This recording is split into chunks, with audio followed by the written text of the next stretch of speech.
Good evening for those who will be joining. This is Sam Tolbert, Sound of Joy Music Services, on for my second live chat of the day session podcast. I'm trying to find a reasonable hour where the majority of the people are free because we have viewers from all over the world. In this morning's chat, we had a gentleman from India watching. Not sure what time it was there, but I certainly appreciate it. He requested that I look at a song for him, so I may look at that also. I believe I typed it in to my listing from India. I guess he wanted for me to give how I would gospelize it or approach it from the standpoint of how I look at music from the actual traditional sense, and how we can apply modes of chord, be it classical, jazz, spiritual, hymnal, urban gospel, quartet gospel, to any melody, which brings us to the subject that I am approaching right now. For those that will be joining in, we want to talk about passing chords and the importance of them in traditional gospel music. So I am waiting to see how many will be coming in. As I say, I always like to have an audience, but if you are going to be viewing this and not coming in during the live, I won't, as they say, drag it out to get the time added. I'll just go right into it. So I went to ChatGPT 4.0 now, and I use ChatGPT exclusively for my actual thumbnail titles and for my descriptions. That's one activity I can now be free of once I put in my prompt. If I like the response, which is what you see for the description, I'll go with that, and then that frees me up to do music. So let's look at, I asked it to write a YouTube description for why we need to use passing chords in gospel piano playing. In the description, you will see the answer that I was given. Discover the power of passing chords in gospel playing in this video. Okay, so that's it for this video. We'll explore passing chords, why passing chords are essential for creating that soulful, uplifting sound characteristics of gospel music. And that's what we're going to look at. That's what I'm going to look at. That's what I want to have an actual conversation with for those who will be coming on live. I believe I see 3 are watching, so let me put in my welcome so that you can acknowledge who you are and where you're from, so that I can acknowledge you. I have an iPad here that I am typing on. Yes, I can type.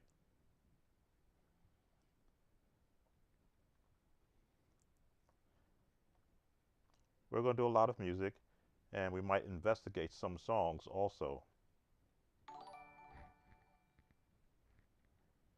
We just got a new subscriber. Welcome, Wilhelmina. Technology is wonderful.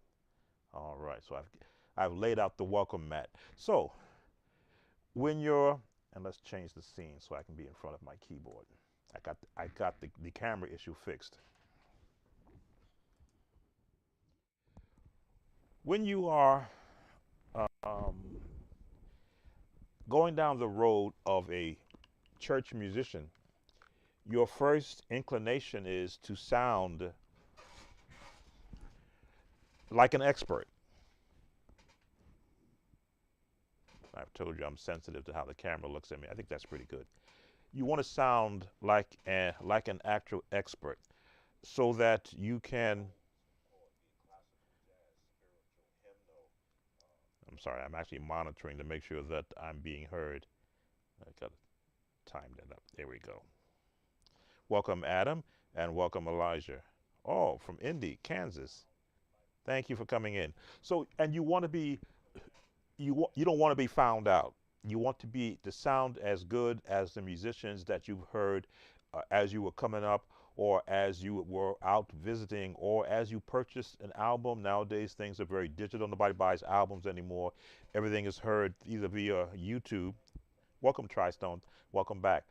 Via YouTube, and you want to sound like or close to what you're hearing. So for the most part, when you're a musician in and I call it the actual instructional phase, you're trying to hear as many chords as you possibly can, and you want a cheat sheet. The cheat sheet is what session musicians would use, where they're given a chord, and then they're given a chord in the 1 and a chord in the 4, then a chord in the 3, and then a chord in the 6, a chord in the 5, and then a chord in the 1. There we go. So they are given their chords, but the other music around them is really where things is happening. Who's doing the melody?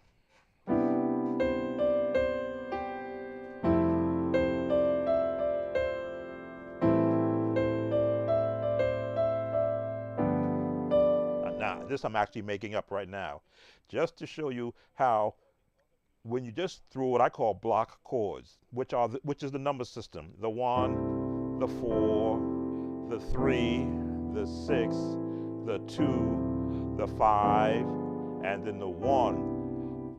Those are just, for me, my understanding. Welcome, Elijah. Philly. I used to live at one time in West Philadelphia. I know all about cheesesteaks. Though the block chords get you on the block. That's why I call them block chords. You're on the block of C, you're on the block of F, you're on the block of E minor, you're on the block of A minor, you're on the block of, I want to call this, what do we call this? D minor again, but in a different address. You're on the block of 5, and you're on the block of 1, which is on the block of G, and back on the block of C. So I call block chords, they take you to the block, but you're not necessarily in an address musically. So when I look at the passing chords, as I began to hear all other styles of music, especially in gospel, I always want to know, well, if I want to get from, as it says in the description, that passing chords are transition chords used to connect two main chords smoothly in a progression. Now we all know progression means movement. To get from the 1 to the 4, progressions are how many chords does it take, or do you want to take, to get from the 1 to the 4? Now, some will call this the 2-5-1 progression. That would be 2-5-1. The 2 being in the F scale. 1, 2. There's my lowest note 2. There's my 5, which is C. There's my 1. That's a progression. But it also can be quasi a passing chord. You're going from, and that's where you want to wind up, and then do all the things you're going to do right there.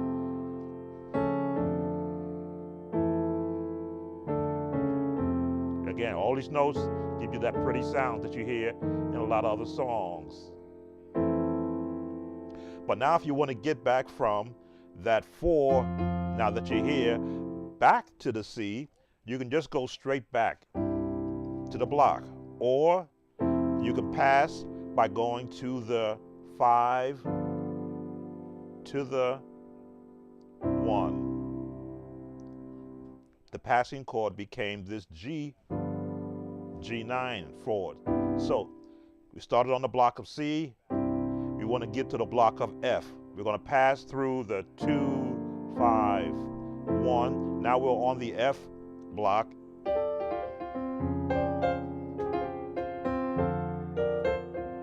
But now we want to get back to the C. So let's pass through the 5 G.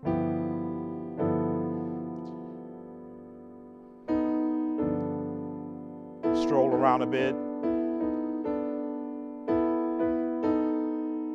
And now we're back on the block of C. But the passing chords give us that soulful way, especially in gospel music, of how we're going to get there. A lot will determine what song are we using. So if I were to go to, let's see, yes, Jesus loves me. We're on block of C. We're going to pass the 2-5-1 to get to the F. Yes, Jesus. Now we're on the block of the F. We're going to pass through G to go back to C. Yes. Now we're going to go to the block of A, which is the 6th chord. But now we want to get to the 5 from the A, which is the G. So we're going to pass through the D, 7th. Now here we're back to the G. Now we got many different ways we can go to get back to the C. We can walk up, or a jazz turn, passing tone, passing chord,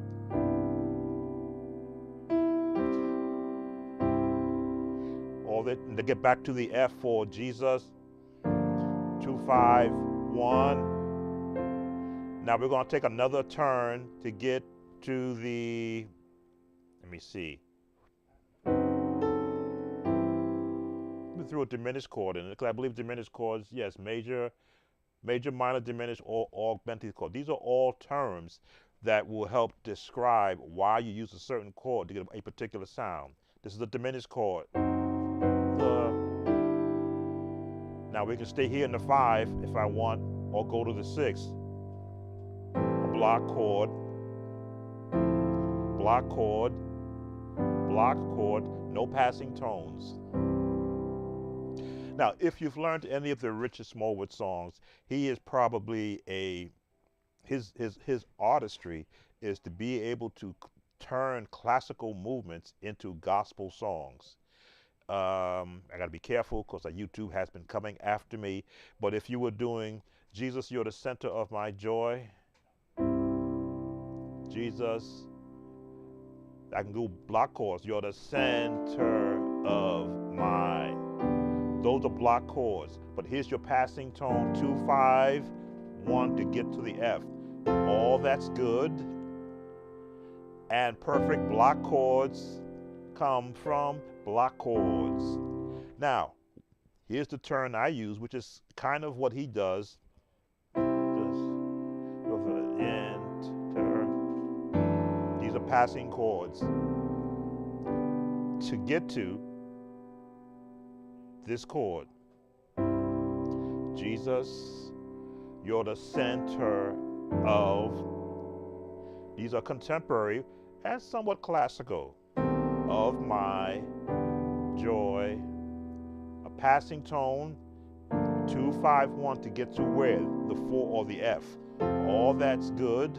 Block chords again, and perfect comes from, here are passing tones, 3, 6, 2, 5, back to the 1.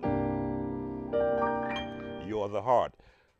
Can you use the F sharp to pass on that? Welcome, Adam. Oh, yeah, you were here already. I'm sorry. Can you use the F sharp to pass on that?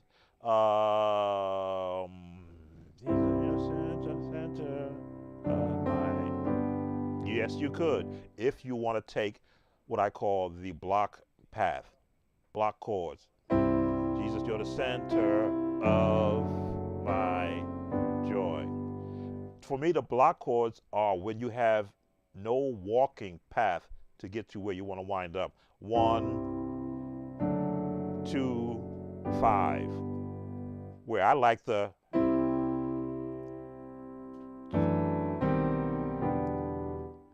my passing tone right there. And because I can now improvise on that turn,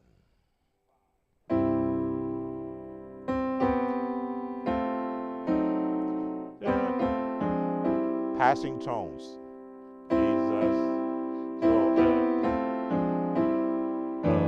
mine.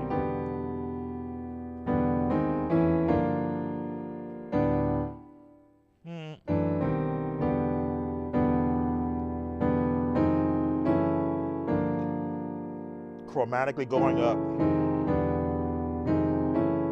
Those are passing tones to get me to where I want to get to. Yeah, let me see. That's where I want to get to. To get to the passing tones, to get me to the F. These gospel music, again, will borrow from every genre of music to get a soulful sound. Now, you know, when I was getting indoctrinated to the early gospel sound, my father was a church musician also, but he played a style that I could not really link into because it was kind of helter-skelter.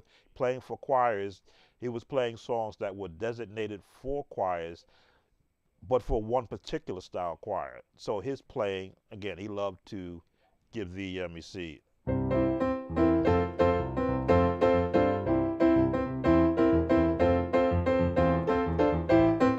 me see.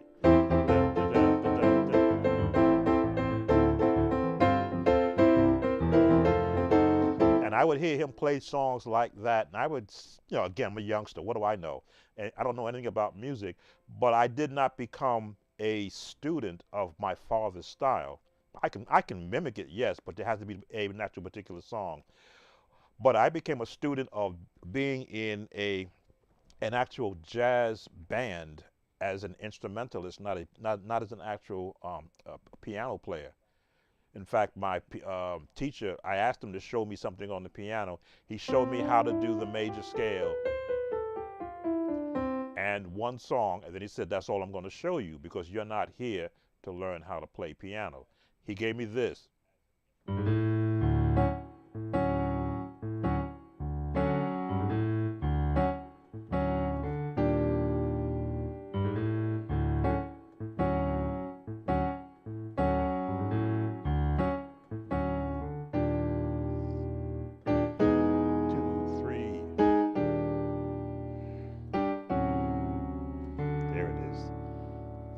And then that's all he ever showed me.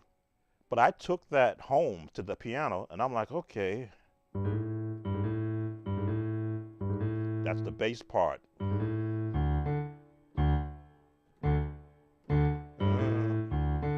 Half a step. And then to find the other part. Now, this would be considered D major, a D major, let me see, perfect fifth. 1, 2, 3, 4. There we go, the perfect fifths for G flat, but within the scale of D major. These are jazz, a jazz voicing. And of course, I would take it up higher.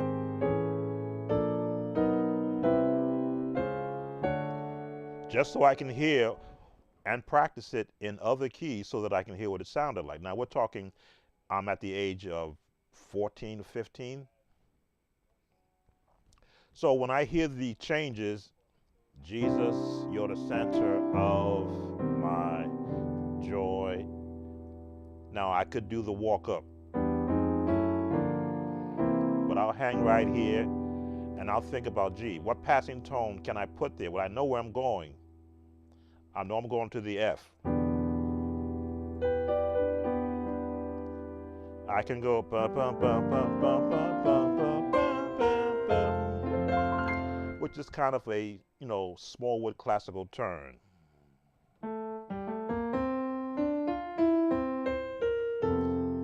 That gets me there. That is the long way to get there. Oh, that's good. And my passing tone, perfect pass comes from you. All these are passing tones. You're the heart. So I can hear all these changes in my head, and then pull on them. Let's try another song. And I'm staying in the key of C purposely because a lot of I've been finding a good majority of those who have been requesting songs want them in around the key of C. That's where everyone starts at. And as you can see, I'm fluent in the key of C because that's where I started practicing a lot of my stuff in. But then I make sure that I transposed, and how I would transpose a song. If this is the chord I'm doing in C, I would look at the keyboard and go half a step up, half a step up, half a step up, half a step up. So I can hear that same chord. Look at half a step up, half a step up, half a step up, half a step up. And then I would go. So you'll watch me at times playing with full hands, full chords, and jumping around the keyboard is because I've learned how to, through self-teaching, hit the note I want to hit and form the chord I want to hear before my hands drop on the keyboard. Like if I'm looking at the keyboard now, I see C in 3 jumps.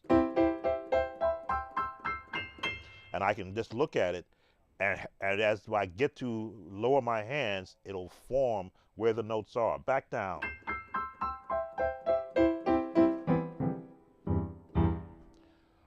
That's from practicing. So passing chords again. Why do you want to have them in gospel music?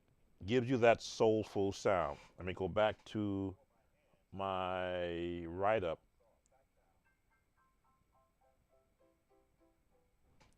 Now I've got the write up there. Let me just read it correctly. Da, da, da. Okay, look at my write up. The write up is actually in the description, and I'm not looking at it. I've got to turn my back, so please excuse the side of my face while I read it. Uplifting sound characteristics of gospel music. Learn how these chords and richness, smooth transitions, and emotional depth in your playing. Whether you're a beginner or a seasoned musician, incorporating passing chords can transform your gospel performances. And I know some people don't like to use the word performance, but that is exactly, as a musician, what you are doing. You are performing um, to the level of your skills. Let me see. Well, I practice my scales all the time. What is the next thing I should practice after that, in your opinion? How can I put this? How many scale tones, and I'll use that term until I get the right correct wording for it.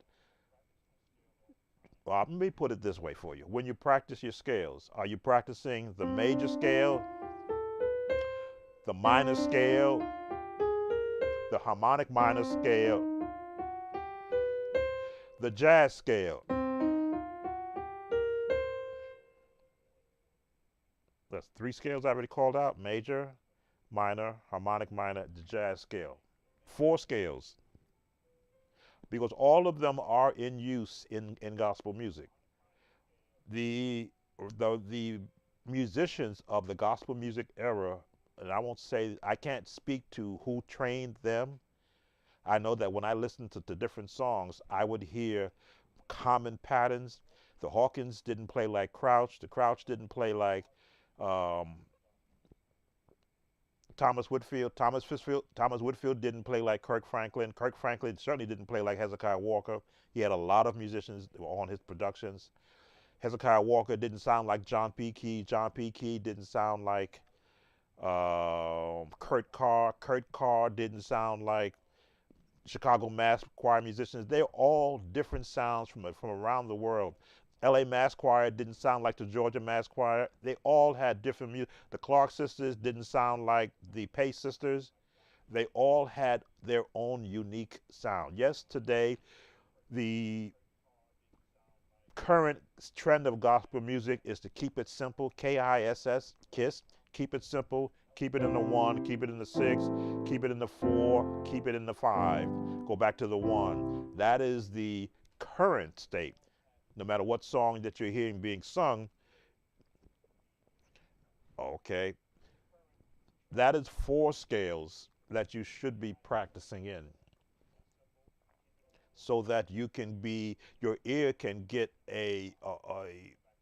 a buffet of different scale types. Now, of course, I don't. I did a series on all the scales, and where you will see that I pulled up a chart that I got from the internet that showed how many different scales and how many different names they are given: the Spanish scale, the Hawaiian scale, the Chinese scale. The Chinese scale, I think, was. Let me see. I don't remember. I have to pull up that. I have to re-look at that lesson myself. Uh, they used to call all the black keys the Negro scale, which is a pentatonic scale. But again, depending upon who has the pen in their hand, they'll call it what it sounds like. If all the Negro musicians can only play in the black keys because they were not trained to play in the white keys, all the songs came from there. Amazing grace, how sweet the sound that saved a wretch like me, all in the black keys. I once was lost, but now I'm found. I'm not gonna sing. Was blind, but now I see. That makes sense. If that song is now wasn't that song was not written by, of course, a Negro or an African American um, writer. That's the gentleman that had the ship that was transporting slaves wrote that song. But they used this. I've seen this example on YouTube where someone said this is the example of the Negro scale, just all the black keys. Then I would listen to it and I go sweet low, swing low, low, sweet chariot coming forth to carry me home. All black keys, swing low, sweet chariot coming forth to carry me. I said, oh, so that's how they got all of these songs to pretty much sound like they're written in the jazz scale. Then, of course, I would apply chords to it.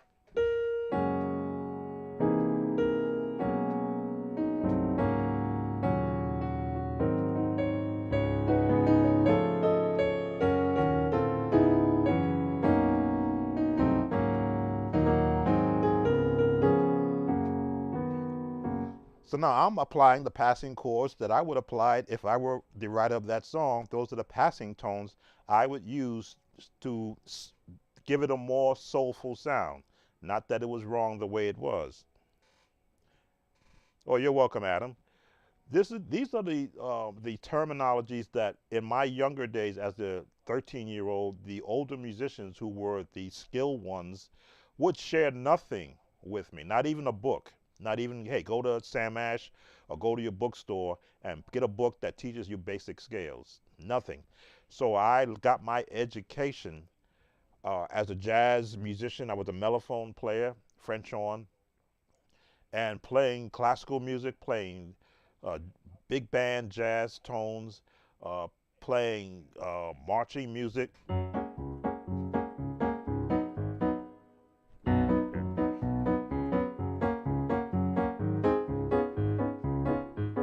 So I learned that umpa touch from being in an actual band, playing my part, hearing what was happening around me, what everyone else was doing, and I just brought that over to my church playing as the opportunity was presented to me, or I'd asked for the opportunity to serve in the church. I can still see it like yesterday was April 1973, the second Sunday, and there was a big Steinway 6-foot grand sitting in the church, and everybody is playing the organ and nobody would touch it. And I had just come back to the church because I was away for about 4 years. And I had just come back and I said, gee, why is no one playing the Steinway? So I asked, can I play the piano? And they were like, oh, you play piano? Yeah. All right, let's see what you can do. And then I had just learned from the Hawkins, come and go with me to my father's house. I believe it was it was in C minor. Come and go me to my father, to my father's. Come and go with me to my father's house, to my father's house. There be nobody there.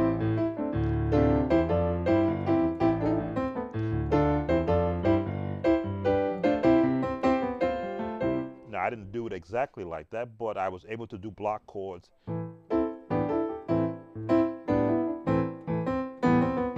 putting the melody, three-part harmony, and they had not seen a youngster at 17 years old who was playing a newly learned song and feeling so comfortable putting following three-part harmony. Coming to my phone.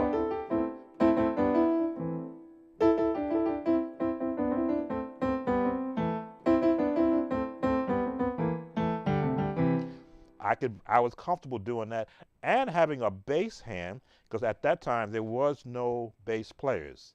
So I always wanted to hear the lowest note.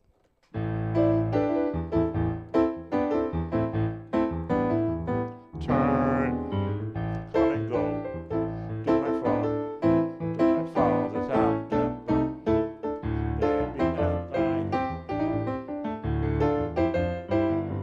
These are all passing tones. To my father. And I had also learned the Oh Happy Day the way it sounded on the album.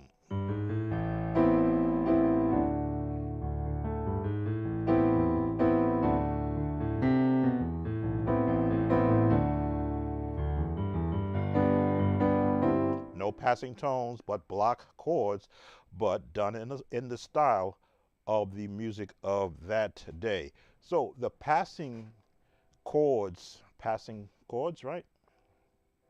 Passing chords, when applied as a pathway from one chord to the next, if you're in A flat and you want to get to the D flat or the 4, 1, 2, 3, 4, you can walk up. These are passing tones to get to here. Or you can go from here to here, or from here. I used to call it, my analogy was walking, taking a bus, taking a train, or taking a plane. That's how I would describe passing tones. If I'm in the A flat, if I want to take a plane to get to D flat, just straight there. But if I want to walk,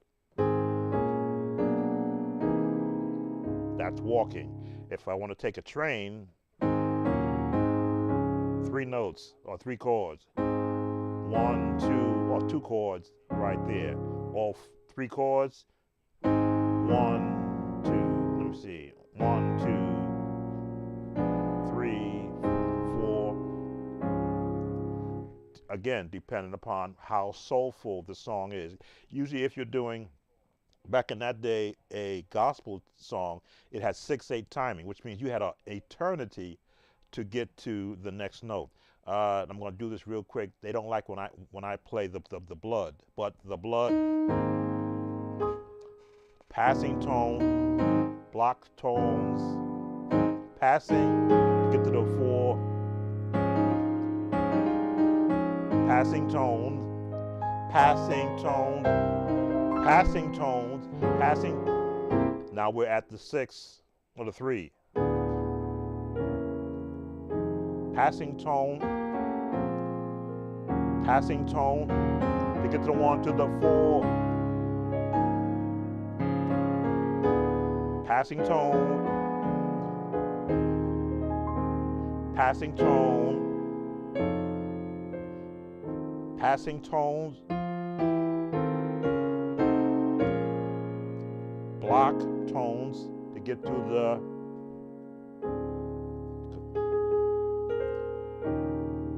passing tone to get to the 1. Passing tone, passing tones. So that soulful sound, that you hear on some musicians play, they're just implementing 2-5-1, right?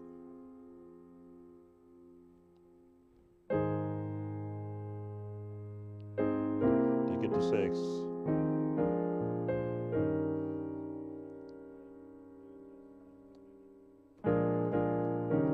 I gotta think about the chords. 6, 7, 1. Let me get off that song before the the YouTube AI comes after me.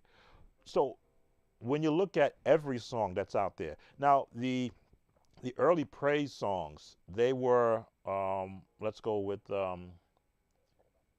We Bring the Sacrifice of Praise, D flat.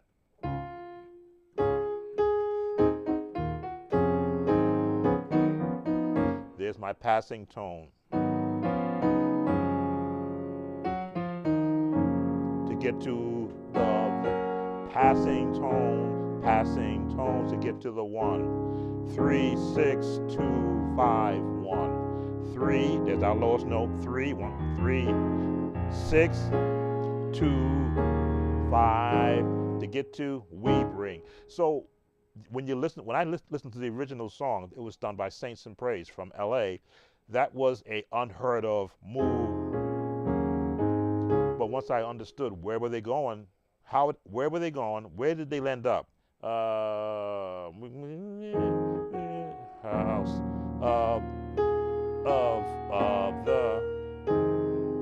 Now you may think that they're in the 5 here, but they're really in the 3.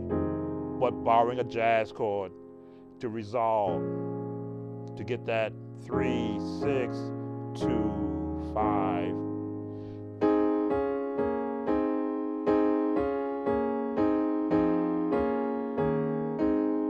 That's all they're doing.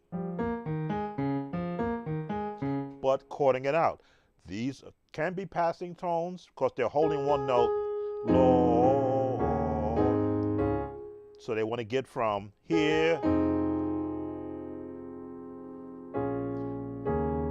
and wind up back here. They could have just gone, of the Lord.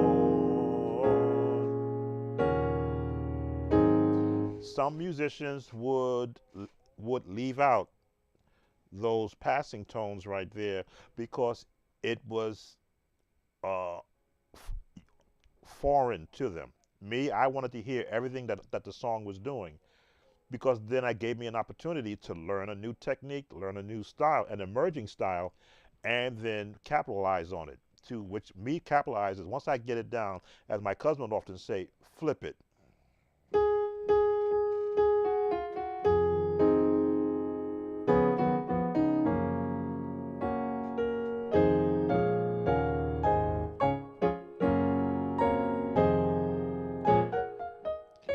Now I can go to the minor or to the major for the 2. I can go to the minor, put that 7th in there, or to the major. Both will work. Again, choosing what tones you want to use, be it major, be it 7th, right? Be it a 9th, right?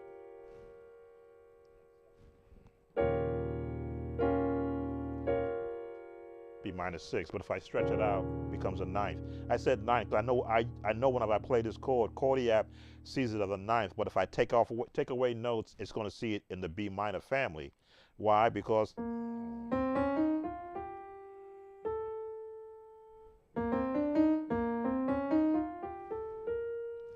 there we go. It's going to see that chord as being part of the B minor family. That's why I said once you learn not just the major scales, but the minor scale, the harmonic minor scale, and the jazz minor scale, you will find out where all these chords, these tremendous musicians are playing, come from.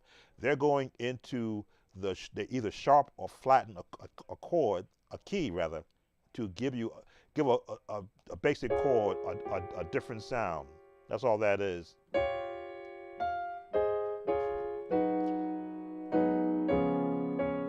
Passing tone, and we offer up to passing tones,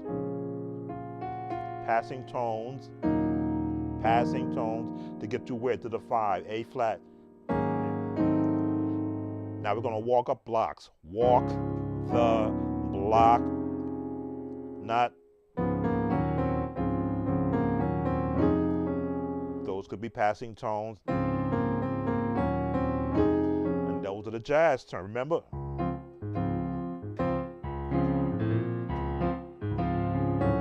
That's where I got that from. Again, I remember everything I hear. I can pretty much remember when I learned it, and then go and pull from that. As we offer. Now this is a turn I like to use. Up, 2. Use a passing tones. 2, 5, 1, 2. In F major. 2, 5, 1. In F. To get to the 6th, the sacra, and we'll do the jazz turn. Passing tunes of praise. Those are passing tones. Would you consider jazz tones? Again, still from or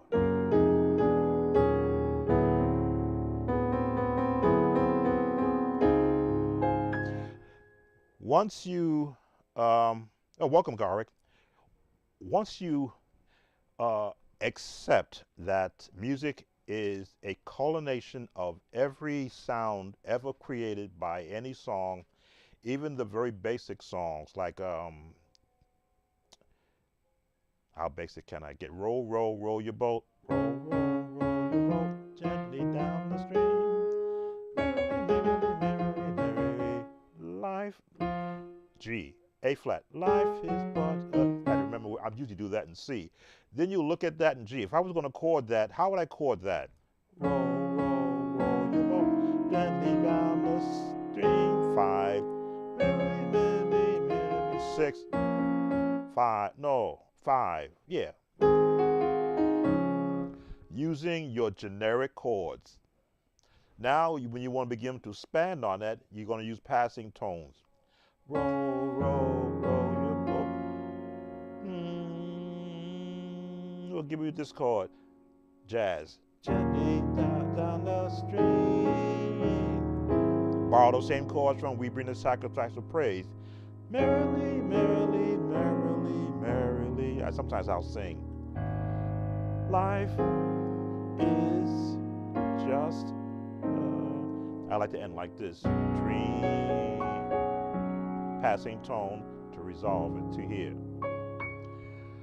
But not knowing that those chords exist is what happens to a lot of the musicians of today. They're not shown that keep it simple first, but then begin to bring in other genres of music to help do your song. Now, when I watch all of the younger musicians that are now doing YouTube content creator, I think it's Jason Arnold. I love watching him play organ because I did not learn talk music. So when I hear him do talk music, I'm like, okay, what key is he in? Oh, he's in here. He's going to talk. Where's he going to go? Okay, he went to the 4. Yeah, okay, he stayed in the 4. Then he switched to go to the 3. And I'm like, wait a minute, how did he get there? Well, he is taking wherever the 2-5-1 takes him and staying in that key. 2-5-1, 2-5-1, 2-5-1, and then come out of it 2-5-1. Just listening the path, and no drop 2.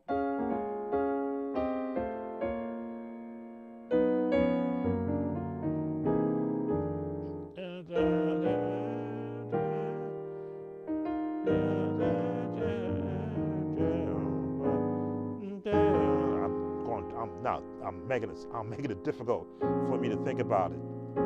I want to go to the B flat, B major. Two,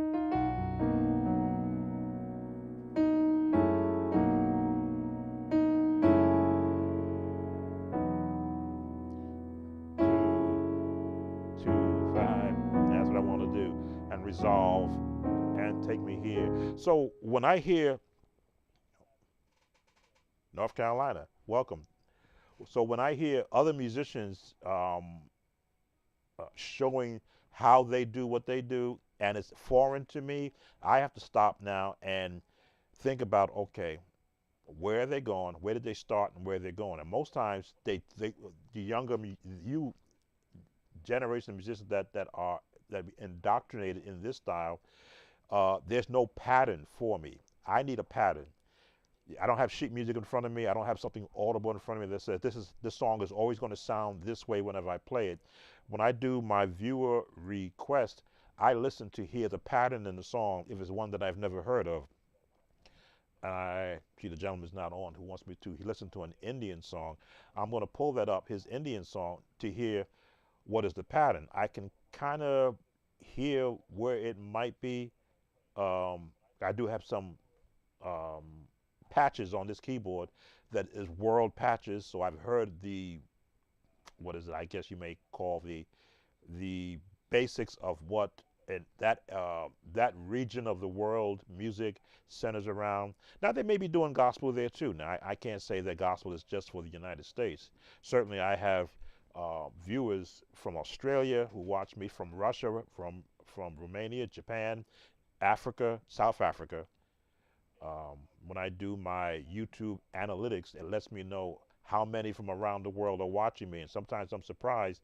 I've got an audience also in China that watches these channels. Not as huge, of course, as the United States, but they are watching. So I'm conscious as to my wording. Am I giving a demonstration of what I'm talking? So when I talk a passing tone, if I were to go to, I have not been in the key of G yet. Yes, I have. I did Oh Happy Day, but we'll stay there. If I'm talking a passing tone, then I've got to understand, well, what would they know about tones? G add 2. That add 2 comes because I got an A in there, but that A is in the scale.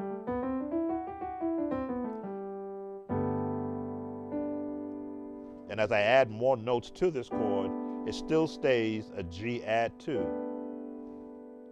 But you'll see, if I got it kind of cut off, every time I add more chords, the extensions are named, but it's still from the family. There's my root, there's my octaves, and there's my 8, 9, 10, 11, 12, 13, 14, 15, 16, 17. They have a name for this chord. Now, would I play this chord generally? Yeah, I might do it here.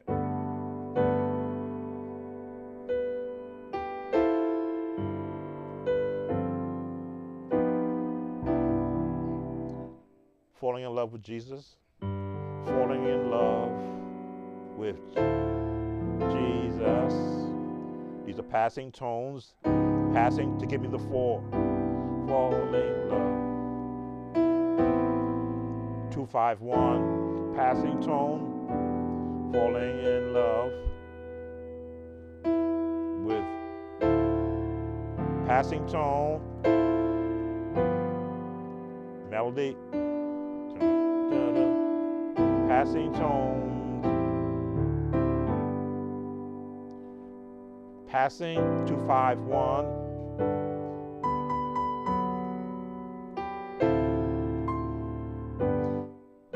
passing tone, and this is that augmented chord to help me get from the 1 to the 4. There's my G add 2 again, if I have the bass. My 2, 5, 1.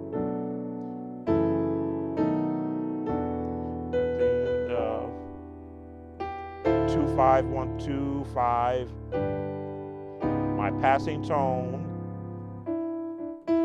It's the best thing.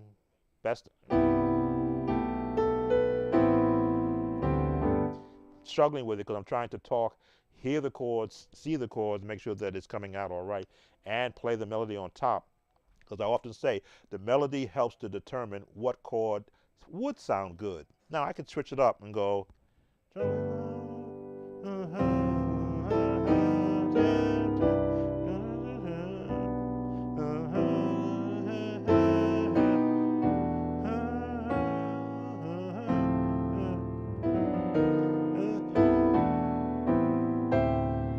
I took my mind off of you guys and just began to hum it to myself and look at potential chords I might want to use. Why? Because I've practiced looking at the keyboard and seeing where the chords are and memorizing what they sound like. If I want to change keys and go to A flat,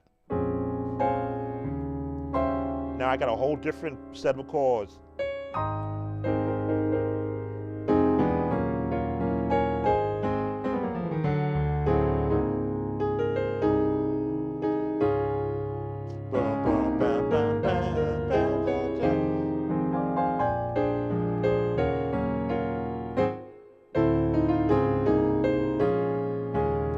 Now if I went to A major, I'm going to struggle.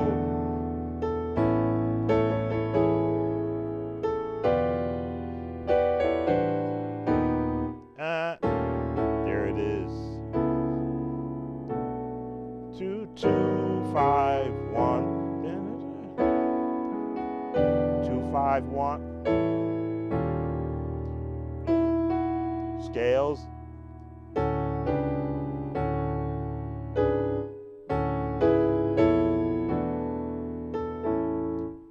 Again, I'm doing this off the cuff, so you're watching me struggle with it to find where the notes are in the scale.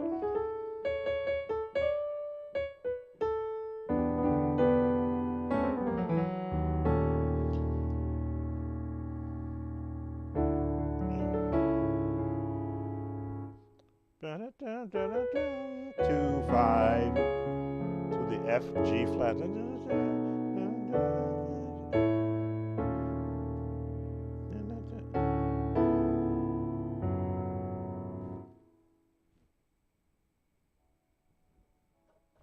E, there it is.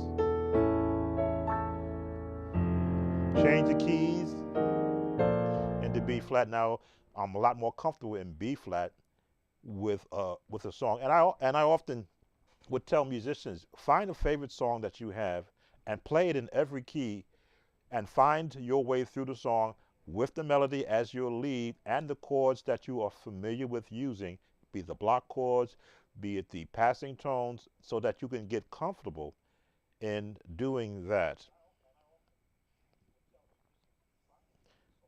Have I been in E major yet?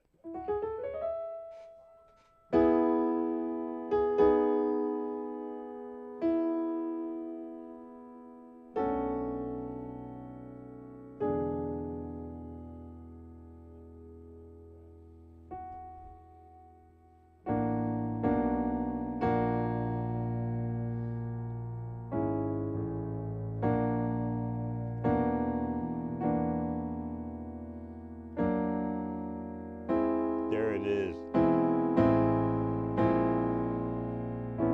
I had to hear it, the tone. 2, 5, 1 and A. It's going to be G sharp to C sharp. 2, 5, 1.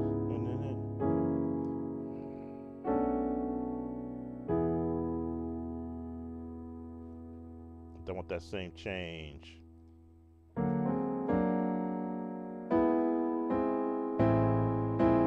You gotta see.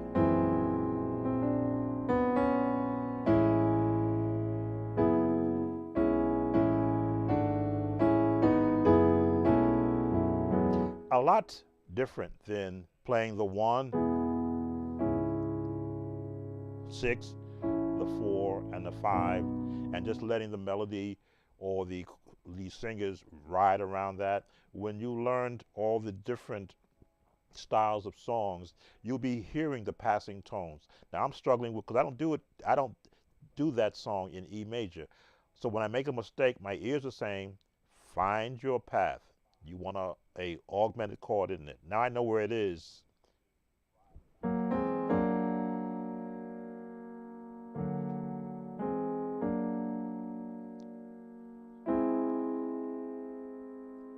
And you want a, what we call this? I'm looking at B flat, but it's really an A sharp to give me this change. Now I'm comfortable.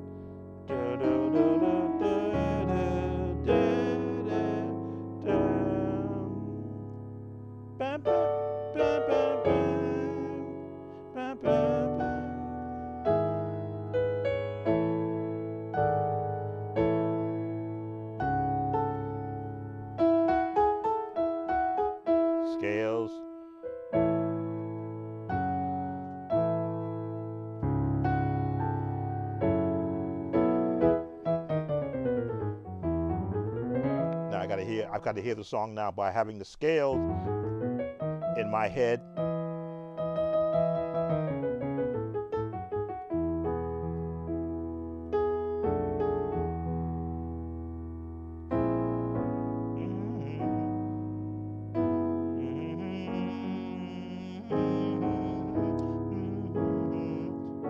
My turns.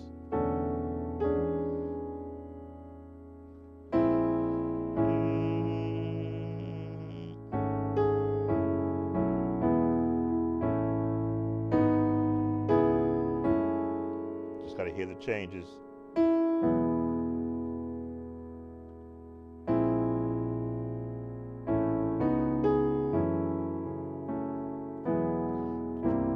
Half a step up to F. So when you're using passing tones, you want to borrow them from songs you've heard in the past. Now, the congregational songs also have passing tones in them. If I wanted to do, let's get a congregational song. Can't Nobody Do Me Like Jesus. We'll go to the key of E flat. Can't nobody do me.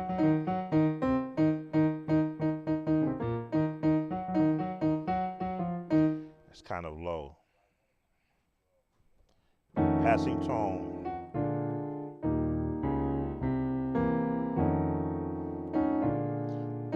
Passing tones.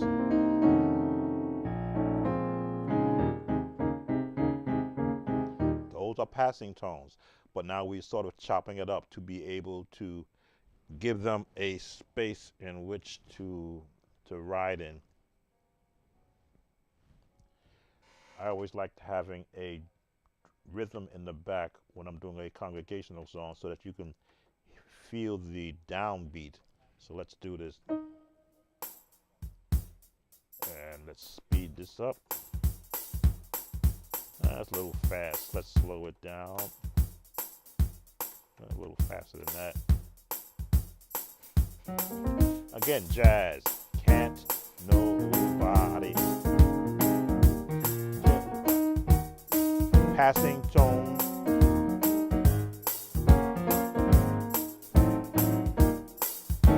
Passing tone.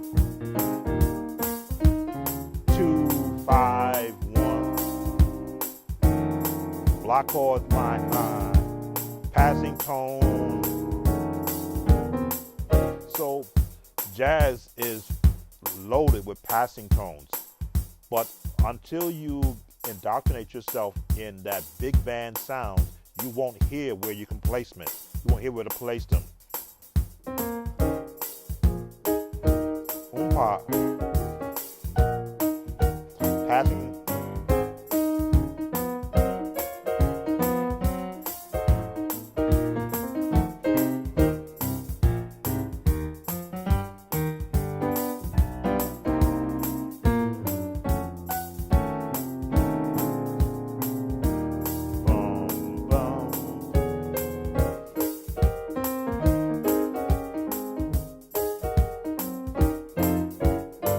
Passing tones. To get from the 1 to the 4, there's the 1 to the 4. Passing tones.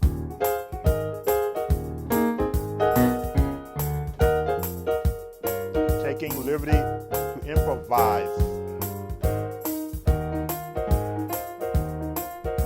Do me like the Lord. That's my passing walk. Can't no.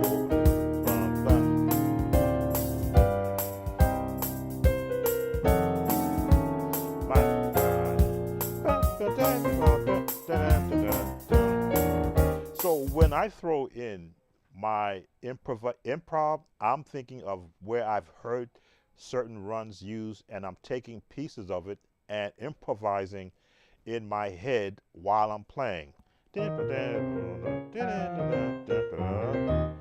Just improvising. But again, using passing tones to give that soulful sound. Let's go to more of our definition. For example, if you're moving from C to G, this was the Chat GPT example. You might use an E minor chord in between to create a more fluid transition. Now I tried that. Again, Chat GPT is as smart as the people who actually program it, and as intelligent as what it sees as the most generic answer without asking for an example. To go from C to G with an E minor, I'm like, huh.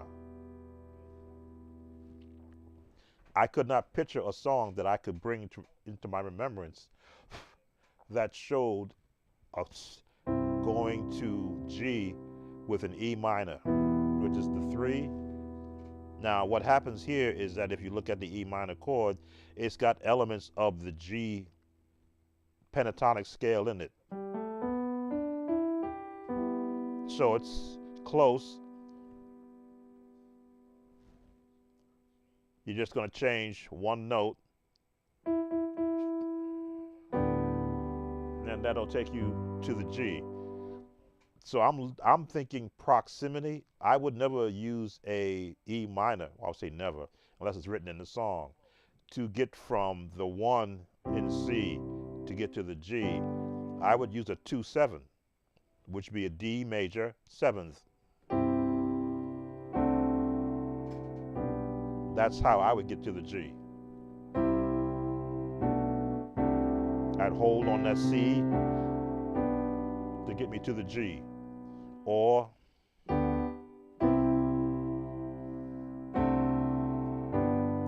if I wanted my root key to have the element of the actual G. Again, these are smallwood changes.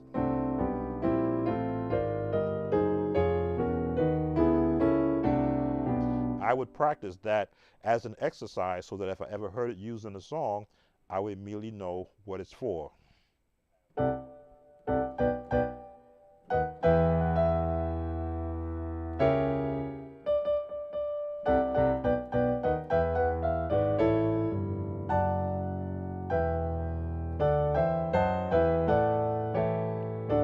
I believe that is the national anthem of British.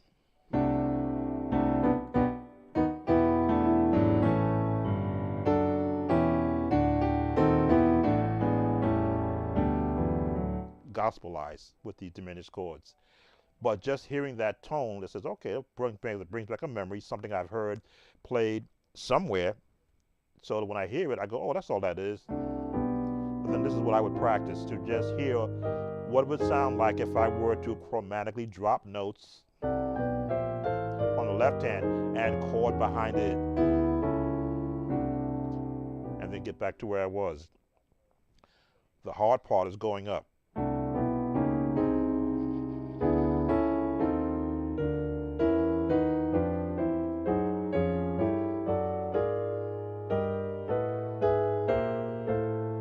This one always gets me.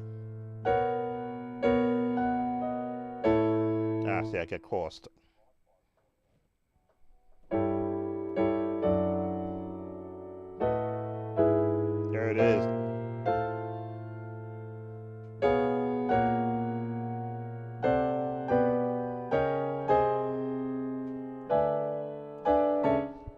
Yeah, that was always the hard part, going back up, because I had to hear what is the path of the bass and the path of my chords. Again, everything that you do on the piano or musically, where you're using your hands, it's about training and getting your hands to respond to what your ears hear. So let's look at our exercises again.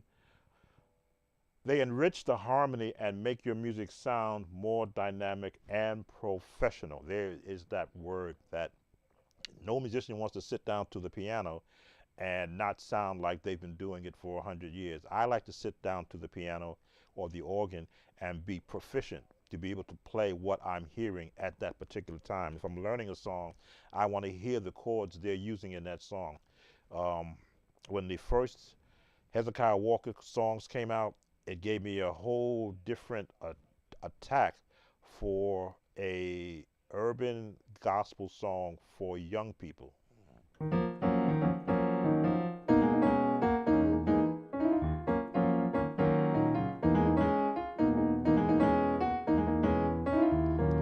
because now they had a different set of musicians that didn't come through my school of learning. They were bringing in and ushering in a new style. So I had to almost abandon my patterns and hear what am I going to add to.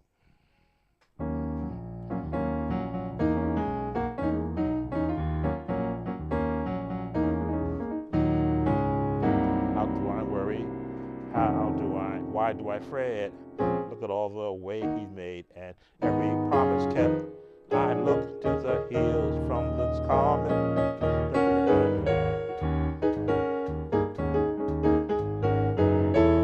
Nope. E, D. Turn. This coming.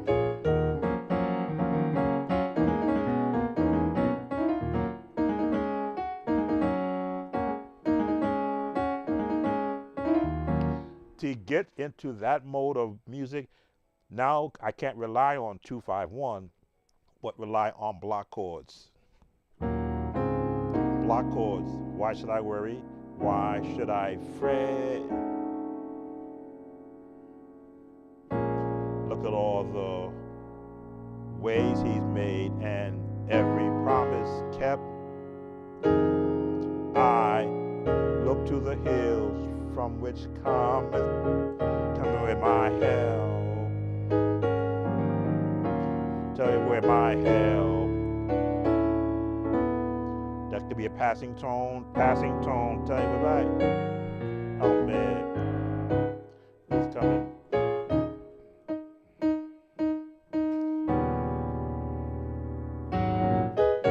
So I had to learn a new style, the urban gospel music sound. When Kirk Franklin came, he brought a different style of passing tones. What was it, E flat? 2,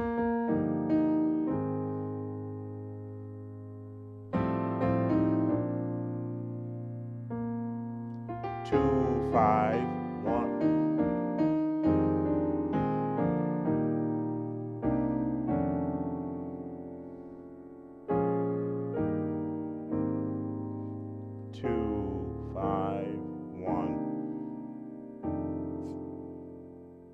E flat, right? 5, 1, 4, 2, 5, 1, 7, 3, 6. Stay in the 6. 3.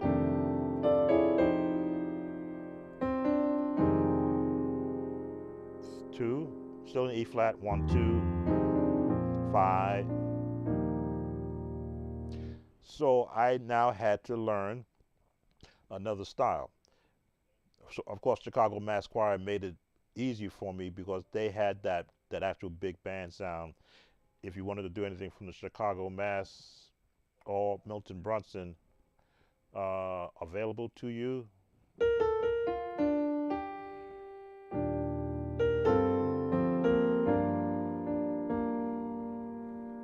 three, 2, 3,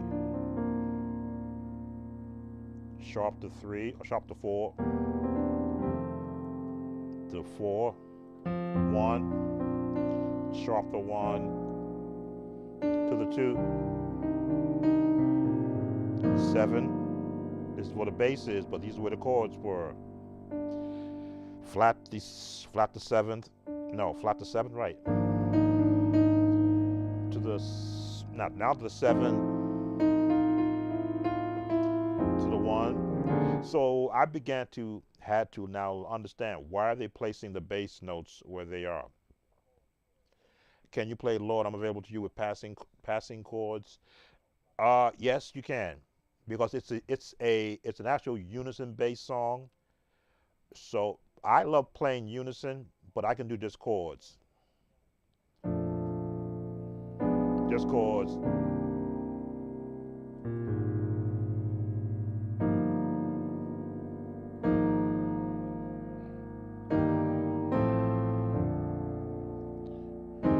I'm not gonna sing.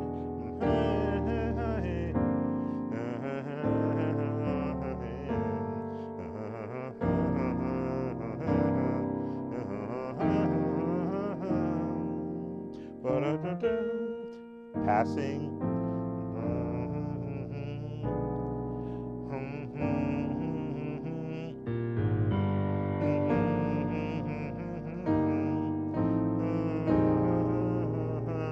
Five, one,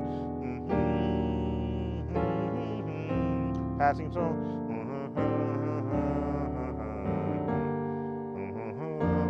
C on the bass,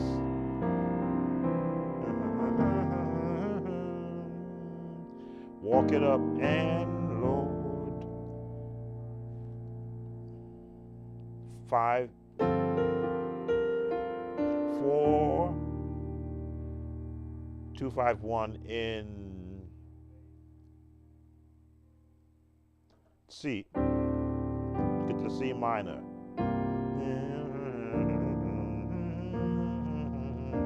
Diminished minor.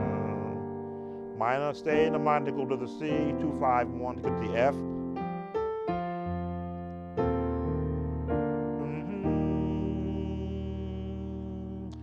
Now you go two ways. You can go here or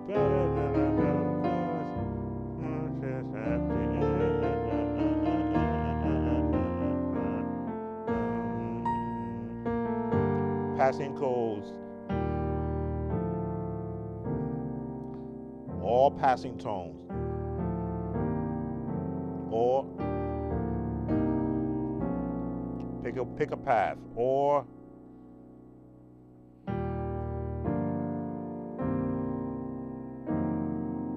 resolve it. There it is.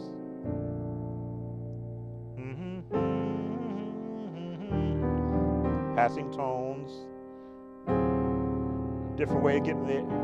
My will I get to you to do what you say do. Passing tones. 2, 5, 1. 2, 5, 1.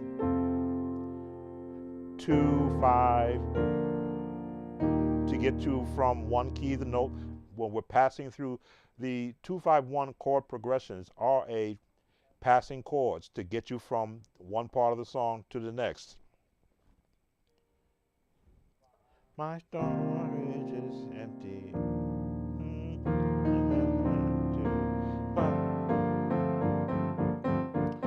Passing chords.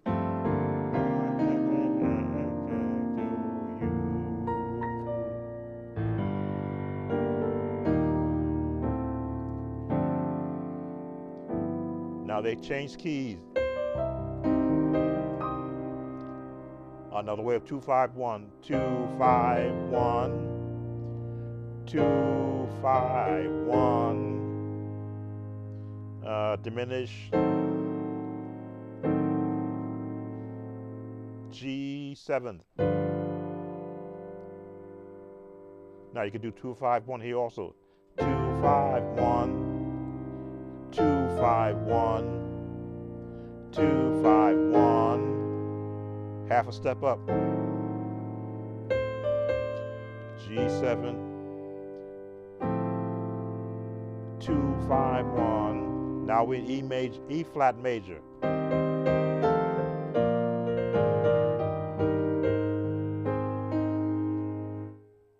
2, 5, 1 from C to F minor, 2, 5. My storage is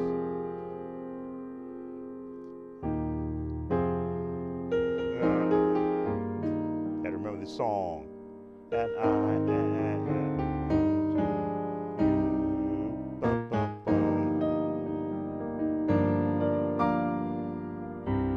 you. You know my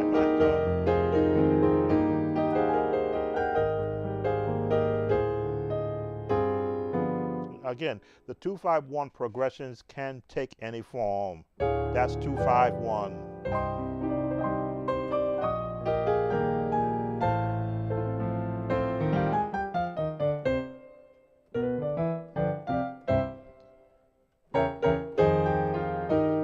It's just to have enough confidence in what you practice to be able to pull it out.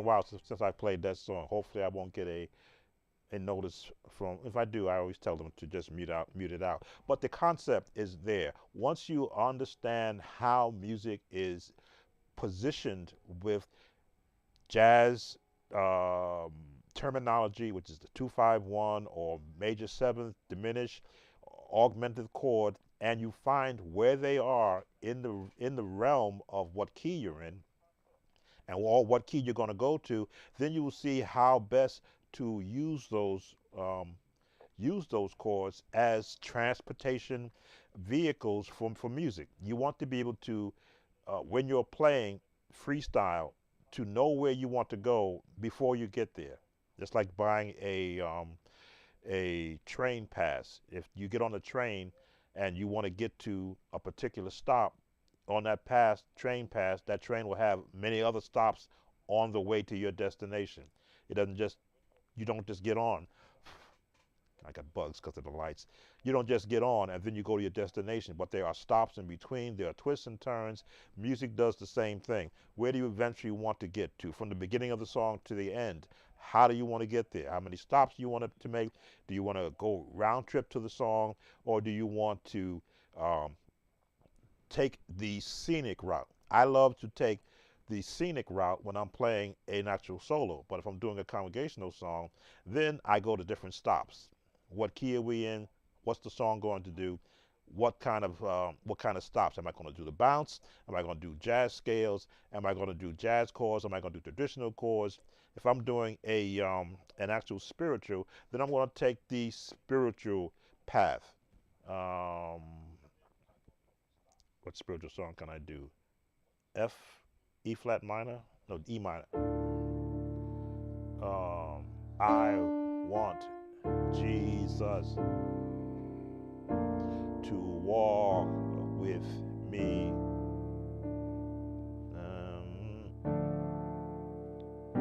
There it is. Now the jazz turn. I want to find Jesus to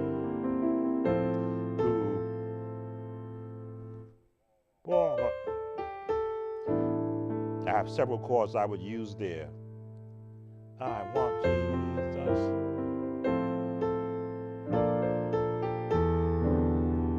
I'm taking another stop.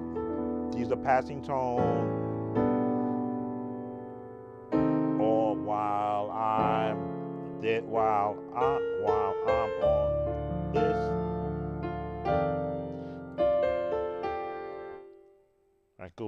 I could go to the 4, which is F, B flat, or go to the G7. I'll go to the G7. Journey.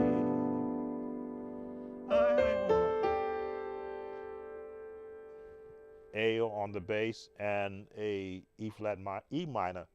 Jesus, diminish, passing tone to the A flat, to the A7.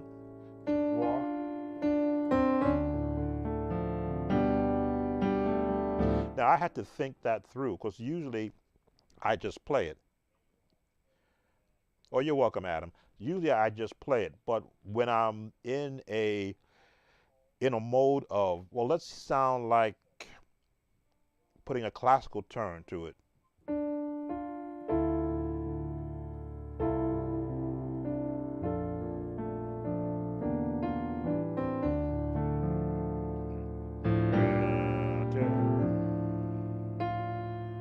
And then switch to jazz. The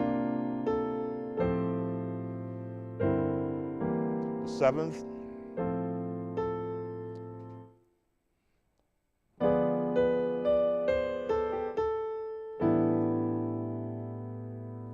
I'm right here, go up 1 half step.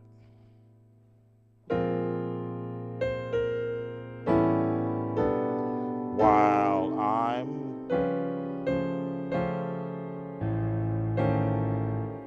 there's my tritone. On this, turn to jazz, 7. Now I can throw that minor 6 in there. This is D gospel turn.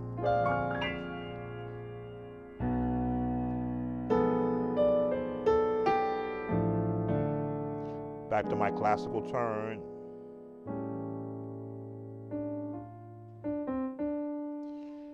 And a smallwood turn would be the 7, 7, 7.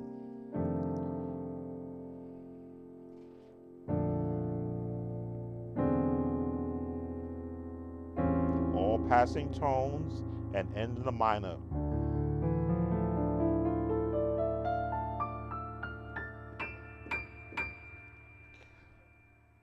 Those are the smallwood passing tones.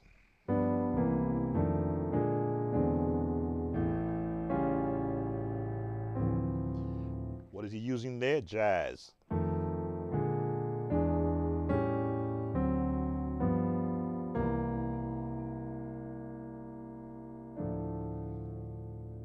Two 5-1s, 2, 5, 2, 5, 2, 2,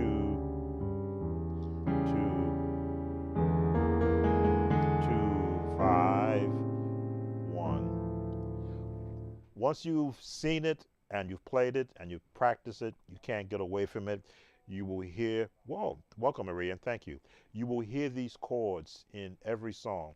For those that learn For Every Mountain by Kurt Carr, he borrowed some of the Richard Smallwood chords from his minor songs.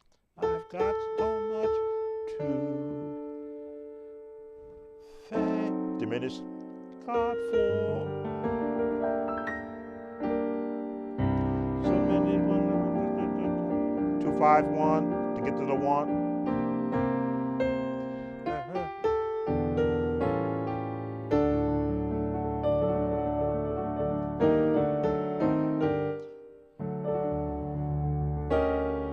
There it is.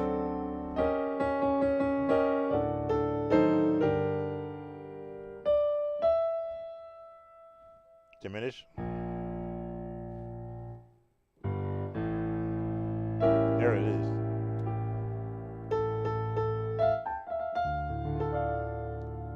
That's why I praise you. That's why I praise you. E flat. And for this E major, there's my change I give you. Back to E minor. Again, once you've got the concept down, when you hear another musician use it, you will always revert to what you've learned and what you've heard in your past. Very good musical instructor. Reminds me of Bible class. Very good. Oh, wow, goodness. I taught, not taught, but chaired over an evening Bible study for supposed to be younger people, but only old people showed up. So they would ask me, "Well, Brother Talbot, what do you think about the lesson?" And I said, "I think it's inappropriate to teach it to young people because they're not going to be worrying about Daniel in the lion's den. They got to go to school tomorrow and meet bullies. Why don't we do something to help them build up their character and also know how to throw an equal right and an equal left?" And they looked at me funny. I said, "Well, okay. I live in the real world." Music is also like that. If you're going to be intimidated by a musician that is more skilled than you, then you shouldn't be in this environment. I was just watching an Instagram video of a youngster. He had to be no more than 5 years old playing Beethoven. And I'm like, I can't do that. Certainly wasn't doing that at 5 years old, but I wasn't intimidated because if he had to come and do Jesus, I'll Never Forget, he would struggle with it.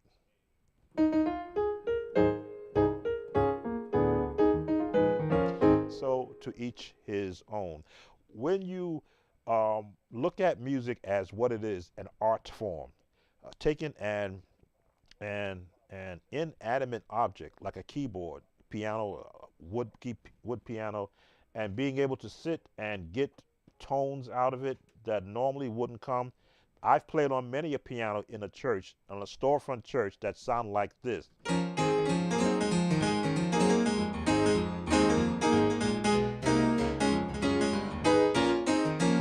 I played it just as well as I did on a Steinway. Yes, out of tune, but I looked for the notes that were in tune, or I just played them knowing that I'm going to be back to my Steinway on that next service date. But I made sure that I gave it every bit that it needed to help support that service. So I didn't worry about how many notes sounded out of tune.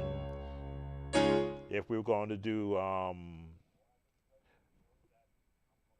if it had not been for the Lord on my side, tell me where would I be? Where would I be? So there I have block chords and a passing tone to take me from the 5. If, 1, 5, 1, walk it up to 3, 4, 5, sharp to 5, sharp to 4, 4, 3, 6, flat to 6, 5, 2, 5, 2, 6, 4, 5. That's my passing tone. Why? Because I got enough beats until I get to the next tone. Tell me where would I be? Where would I be? Passing tone to take me to the 5. Passing tones, the 1, 5, 3, 6, 3, 6, 7, 1. Because now I'm in A flat, the 5 in A flat, the 5. Walk the passing tone down to 1. Have been for the Lord on my side. Tell me where would I be? And I'm making this up as I go. Where would I be?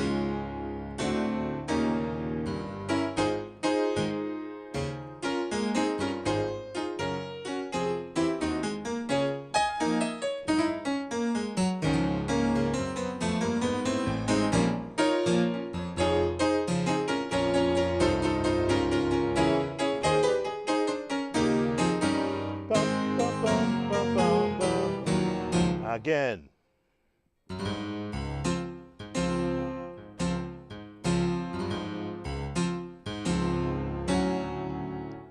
Never forgot those notes that my teacher showed me back in the early 70s. So now I can pull on that because I want to use this to walk down.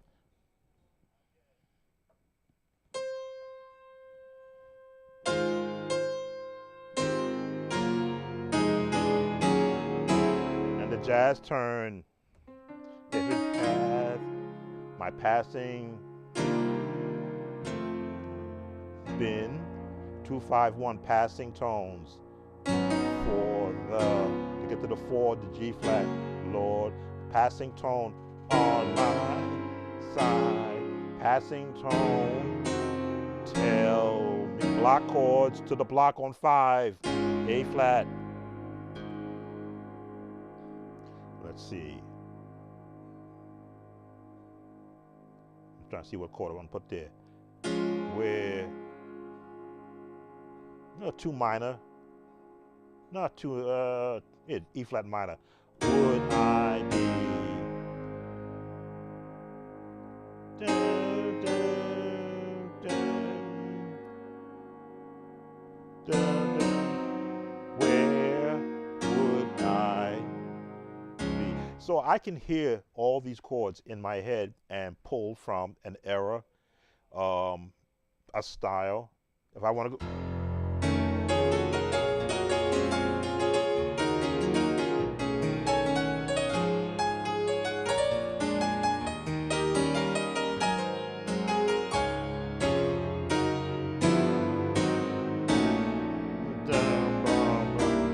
I can pull from an era of music that I will rehearse in my head because I have rehearsed it in a practice session, and then just pull those chords out, pull them out of my head, as they say.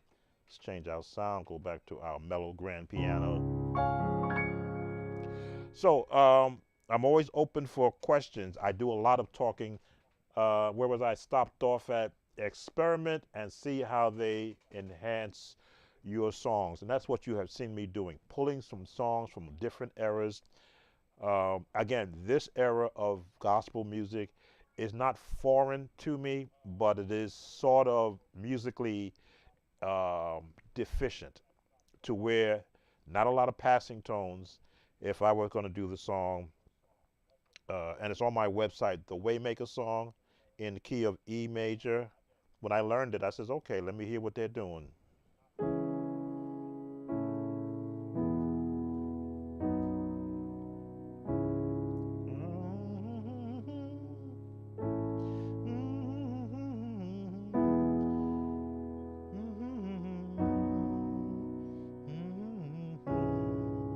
And I'm like, okay, give me something different. Give me a little more bass on the bottom.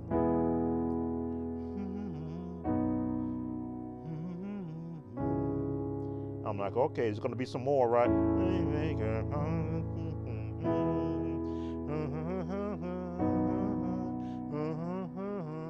I'm like, okay, it's gotta be more than that.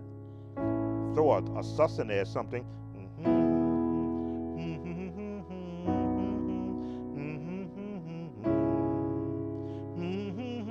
I said, okay, so they went up a different octave, but stayed in the pattern. Now, again, I am not dissing these songs. I am not. Because these songs have got millions of views. I've written my own songs and they've got maybe 20 views. And I've got them on Spotify, I've got them on Apple iTunes, they're on CD Baby, and I see no hits on my interpretation of gospel music. So I'm not dissing it. Please don't take me wrong in what I'm saying. I'm just acknowledging that in my era, in my day, the music is a bit deficient. Not that it's bad, because again, the Nashville chord system has been around much longer than I have, and I never knew of a Nashville chord number system until I heard it talked about so much, and I did my own research via Google and via YouTube, and I did a whole series on the Nashville system and its use in gospel music, because I needed to be educated. You know, what is this one, major, minor, minor, major, major, minor, diminish, and then back to one. So when I looked at it, I said, okay, those are chords I use, but I spread them out. And I do it in a different way. I don't do it, sometimes my second chord might be a major chord because I want to use that sound to get me to another chord.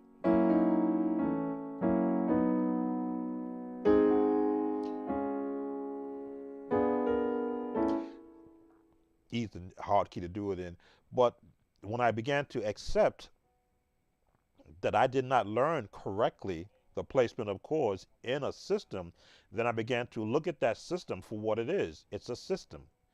It is a system that has been around since Western music was developed, and how many songs that I learned are using that elements of that system with their extensions. When I wanted to learn the song Misty, I said, oh, okay, let me look at the Nashville system in Misty that I hear in my head and never had an instructor. That's it.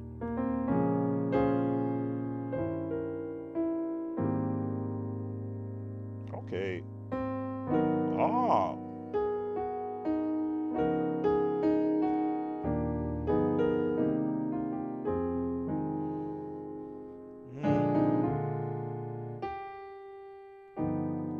Ah.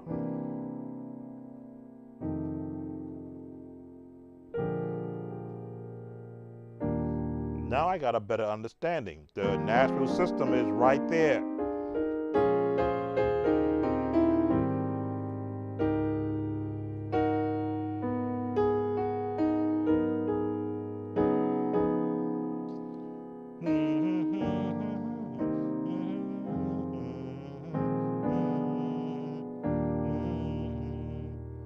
It's when it changed keys.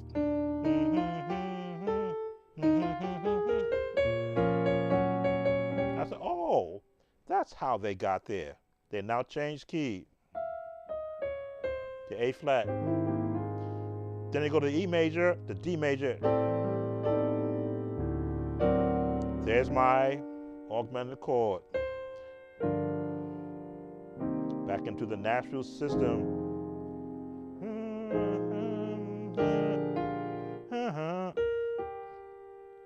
Some go, but getting an understanding of where the chords originated from and what the approach that they're being used in helped me get a better understanding of those songs from an era which I didn't have a chance to really learn, but have listened to and fumbled through, putting my gospel turns to it. That's not the correct way, but my gospel side said, put that chord.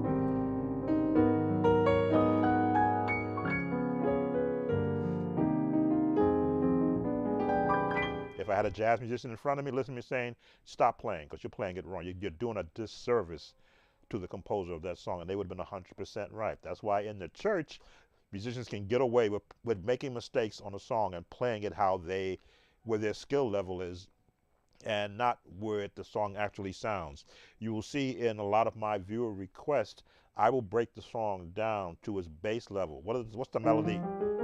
What chords are in the number system or in the natural system, to give respect to the natural system, and then what are they doing within that system to add the flavoring and that soulful sound. Again, I've done a lot of talking. How long have I been on? This should be a timer somewhere. 1 hour and 39 minutes. Are there any questions? As I say, I can get, when I start talking music, especially chords and their relationship to songs, and I start playing songs, I get caught up in the music. That is what was instilled in me as a young musician. The element of chords, just changing my sounds a little bit to give a little different. You always want to be able to, with a keyboard, crunch up your sounds.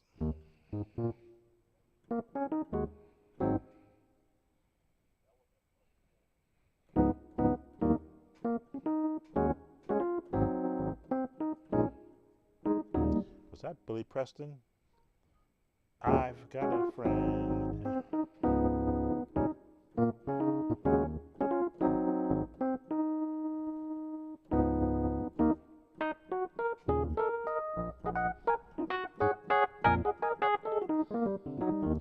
I think that was Billy Preston. I always refer back to songs I've heard, and I never really attempted because there was no need for me to do it. When you're a church musician and you're inundated with 20 songs in a month to learn for 4 or 5 different choirs, you pass through all the other music that you're listening to. Doesn't mean that you turn it away. It just doesn't fit the agenda.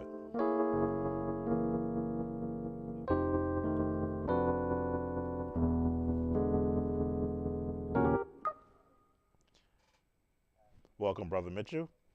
I believe you're over from the Facebook page. Any questions, if you've been here for a while, on the passing chords? When musicians talk, we always talk in the second hand.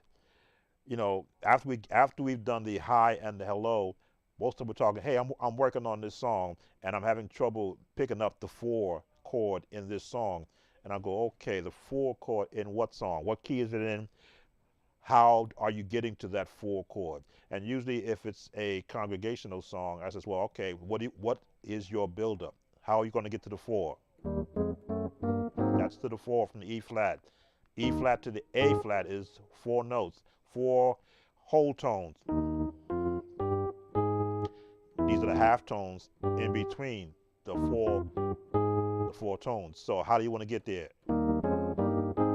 Or straight that way, which is I call the block chords. The block right there, or the walking, or the running, or the strolling.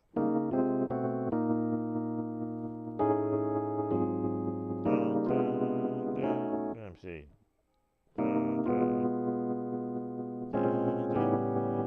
There we go. Let me go back to my piano sound. Sometimes these keyboard sounds, they